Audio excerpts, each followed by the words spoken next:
Welcome back. NC Continental Prime continues in the east of the continent, where Madagascar's preliminary results, election results that is, show President Andry Rajoelina taking a predictably commanding early lead on the first round or in the first round of the presidential election in a vote marked by low turnout and an opposition boycott. The 49-year-old rose to power on the Ocean Island nation in a 2009 coup and stepped down almost after 5 years after as a leader of a transitional authority and then won a 2018 election. The opposition says he should not have run again in Thursday's poll because he acquired French nationality in 2014, which they say automatically revokes his Malagasy 1 and has created unfair election conditions. The Southern Africa Development Community, the SADC, Electoral Observation Mission, commended the people of Madagascar for the first round and hoped the second round of election expected in December would have a better turnout.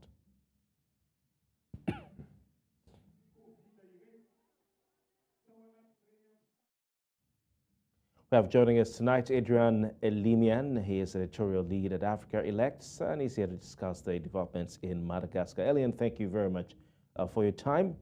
How do you assess the impact of the current political crisis on the future of democracy in Madagascar? Thank you for having me on. And overall, it seems to be negative for Malagasy democracy. It was already quite fragile before the elections.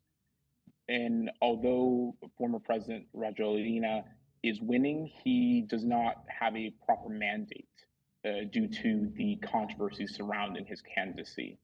Primarily what you said before, his dual citizenship, which according to the Malagasy constitution should have disqualified him from entering office.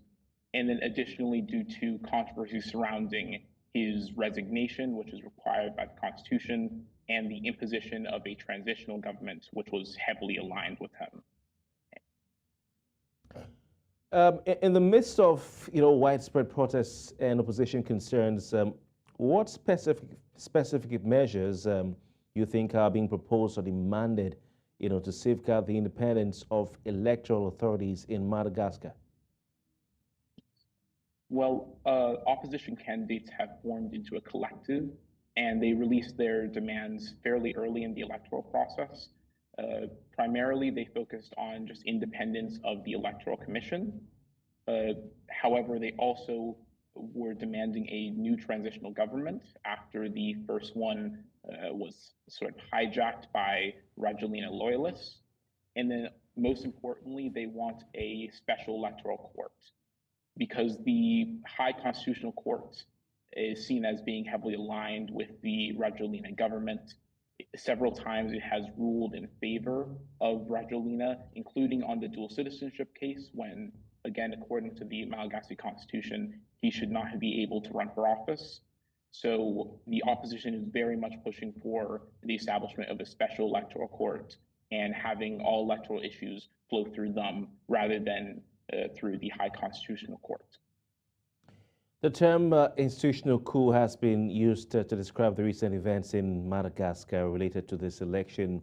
Can you elaborate on how this term applies to the situation and what implications it carries for the democratic institutions in Madagascar? Well, the opposition brought forth this term as soon as Rajoelina resigned. Once again, Malagasy presidents are required to resign if they want to run for re-election. And traditionally, the president of the Senate will become the new acting president during the presidential election. The president of the Senate declined the position, and the High Constitutional Court gave the position to the cabinet, Rajoelina's cabinet, made up of his loyalists, led by his very closely aligned prime minister. And the president of the Senate later walked this back, saying that he had been threatened by Rajoelina.